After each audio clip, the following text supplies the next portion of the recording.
माथो गारिया गोलैना दं नाय थिखोदो दे थिखोना हो अनलायनांगौ बर'जों बर' आइया बे औ थिखोना दे माथो बिसोरसो हिनजाव बर' आइजो एसे माबाना हो नंगौ एसे दावखो ओरै माबाना हो जाबाय बरिया गुड बरिया मोजां जादों दे गुड थाव गोलैजोब्बाय Durand Cup 9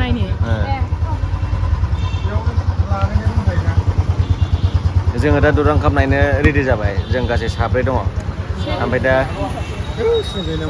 थांगासिनो दङ जोङो कालचारेल प्रग्रामबो नायनो प्रग्रामफोरखौ नायनोसै एसे अब्ला नायलांबाय थादो लोगोफोर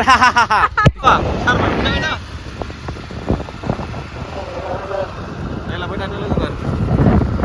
एक्साइटेडखा फुरा बयबो नायनोसै जोङो ayo नै बल खेला नायग्राफ्रा मेंखाबायसो गाइसमोन हम लोगों के पास टिकट नहीं है सिर्फ 2 टिकट है महरानोथ' मा साइज नोंसिना महरा सानैना फाग्लासो जागोनलै ओरैनो खायदा बाहायनानै हाबबोबाय सासेबो हौवा बारग'नाय नङाथ' नोंसोरो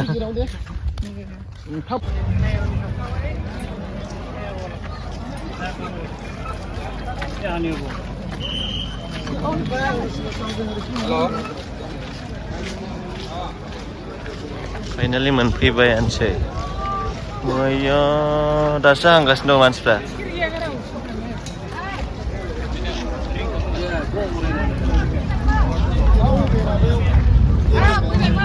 फाइनालि मोनफैबायानो जोङो दा नैबे दा बैजोंसो थांनांगौ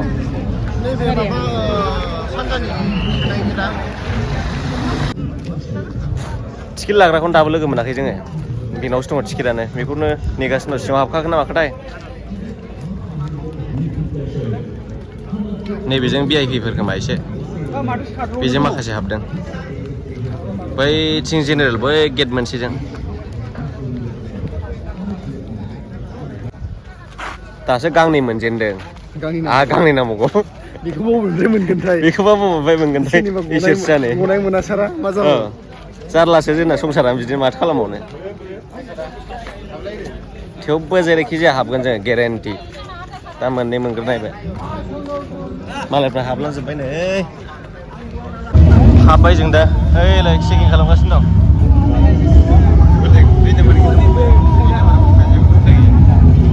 माबा गेट 5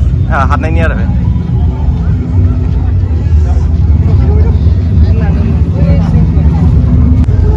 हाबबाय जों लोगोफोर एसे इन्जय खालामसै आयौ मासि गरम आयौ लाइनाबो नै आसरितसो लाइन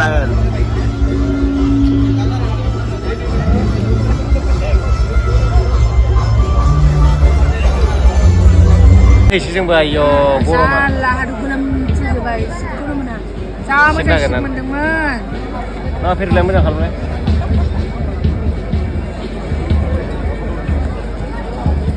नायदो नै आइया सुबुं माहारिनि क्राउडा नायनां आयौ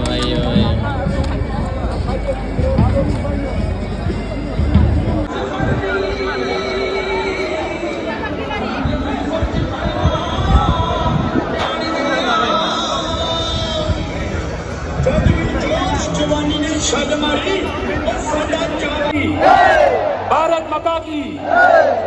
माता की Kunumbai, Namaste, and a very warm welcome to the opening ceremony of the Indian Oil Presents Durand Cup, powered by Coal India, organized by Indian Armed Forces and Territorial Region. The Durand Cup is the oldest in Asia and the third oldest football tournament in the world, and this time in its 132nd edition. It has 24 teams competing for the coveted trophy. We have 12 Indian Super League teams, 3 Indian Armed Forces teams, 2 Foreign Services teams, and 7 I-League teams in action chasing the trophy of the iconic Durand Cup 2023. Now before we begin, we'd like to extend our heartfelt gratitude and thank the Assam government and Bodoland territorial region for their sincere effort and hard work in building the infrastructure and taking care of the logistics, the travel and accommodation, the groundwork and putting it all together. Yes, ladies and gentlemen. In the second helicopter is Major Umar Kamal with Major L. Johnson.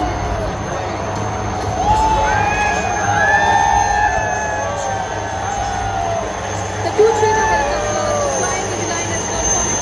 The formation being led by Lieutenant Colonel K.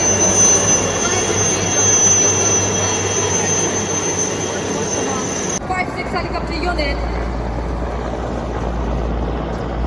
The formation is being led by Wing Commander Manu Vidyadharan flying with Flight Lieutenant Durand towards his right is squadron.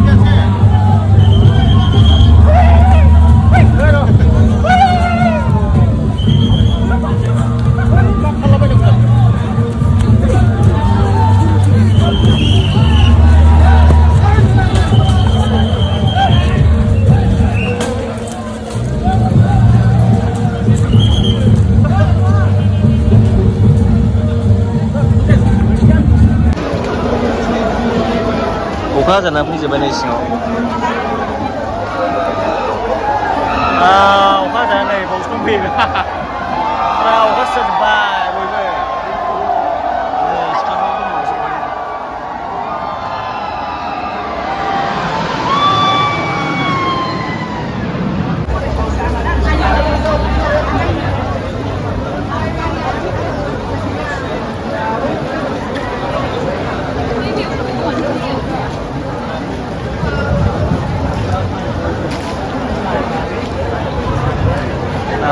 सिङाव थानांबाय अखा जानानै बा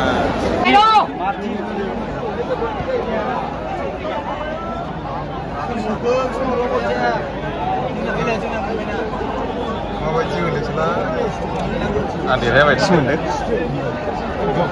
बड'लेण्डखौ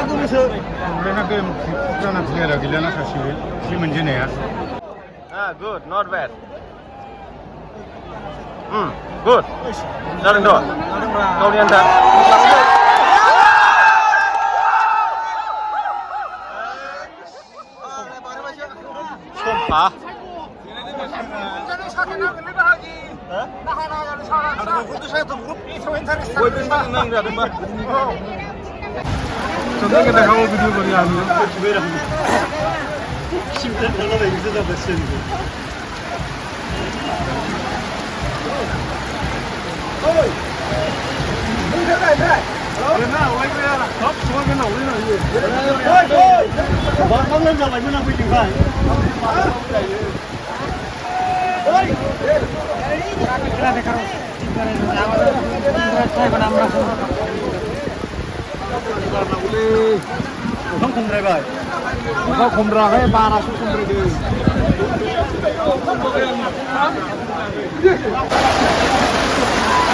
बड'लेण्ड जेनबाय गैला लैहोर लैहोर थांजोब्बाय नै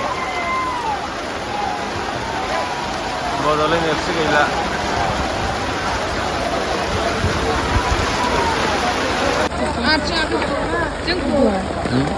अखा सिजानानै जों बावहाय दङ दा फुटबल नायग्राया बिदि जायो सोरबा फुटबल नायग्राया जालिया नै ओरैथ' आयै अयथासार सिजाजोब्बाय नै आयै दासो फैदों औ yes yes yes yes yes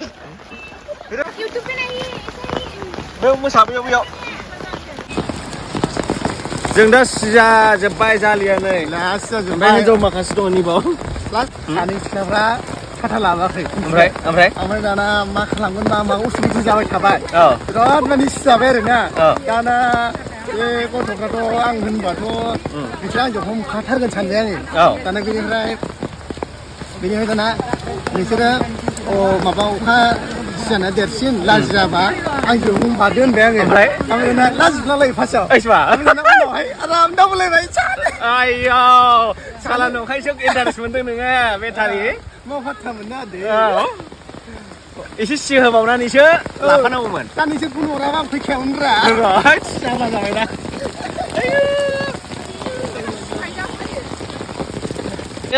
माथो गारिया गोलैनानै दं नाय थिखोदो दे थिखोना हो अनलायनांगौ बर'जों बर' आयै बे औ थिखो दे माथो बिसोरसो हिनजाव बर' आइजो एसे माना हो नंगौ एसे दावखो ओरै माना हो जाबाय जाबाय बरिया गुड बरिया मोजां जादों दे गुड थाव गोलैजोब्बाय